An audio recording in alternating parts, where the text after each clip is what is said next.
വിശുദ്ധ യാക്കോബ് ശ്ലീഹ എഴുതിയ ലേഖനം 4-ാം അധ്യായം 6 മുതൽ 10 വരെയുള്ള തിരുവചനങ്ങൾ.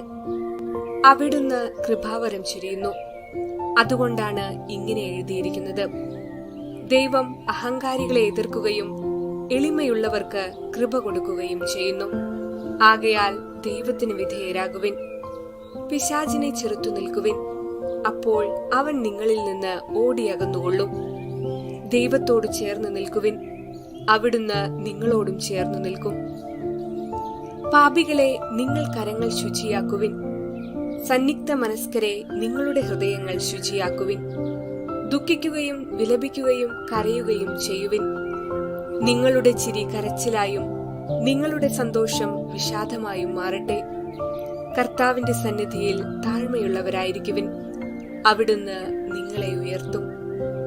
ഓർമ്മിക്കുക, ലോകത്തിൽ തിന്മയുടെ ആധിപത്യം മുൻപത്തേതിനേക്കാൾ രൂക്ഷമായി കൊണ്ടിരിക്കുന്ന ഒരു കാലഘട്ടത്തിലാണ് നാം ജീവിക്കുന്നത്. നന്മയായതിനെ മുറുകെ പിടിക്കാനും തിന്മയെ അകറ്റി നിർത്താനും കഴിയാത്ത വിധം സാത്താൻ തന്റെ പിടിമുറുക്കിയിരിക്കുന്നു.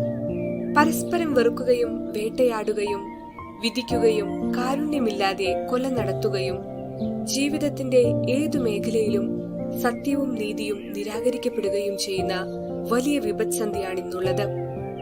ദൈവത്തിന് പ്രഥമസ്ഥാനം നൽകാത്ത ജീവിതത്തിൽ സ്വാർത്ഥതയും അഹങ്കാരവും വിഷലിപ്തമാക്കുന്ന ചിന്തകളും പ്രവൃത്തികളുമാണ് ഒരുവനെ നയിക്കുന്നത്.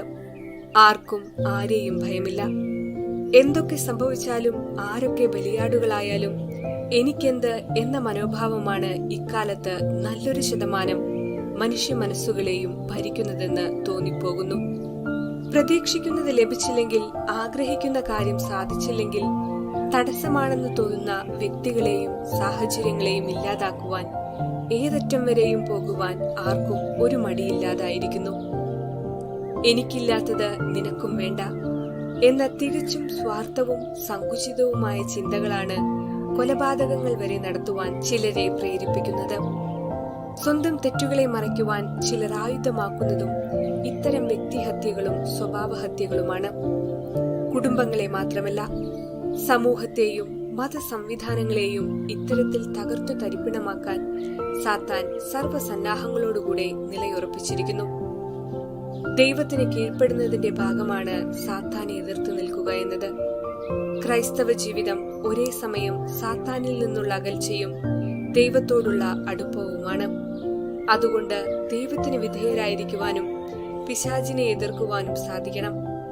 സാത്താനെ എതിർക്കുമ്പോൾ അവൻ നമ്മിൽ നിന്ന് അകന്നു പോകുകയും ദൈവത്തോട് ചേർന്ന് നിന്നുകൊണ്ട് ഏതു പരീക്ഷണങ്ങളെയും നേരിടുവാനുമുള്ള കൃപയും ലഭിക്കും.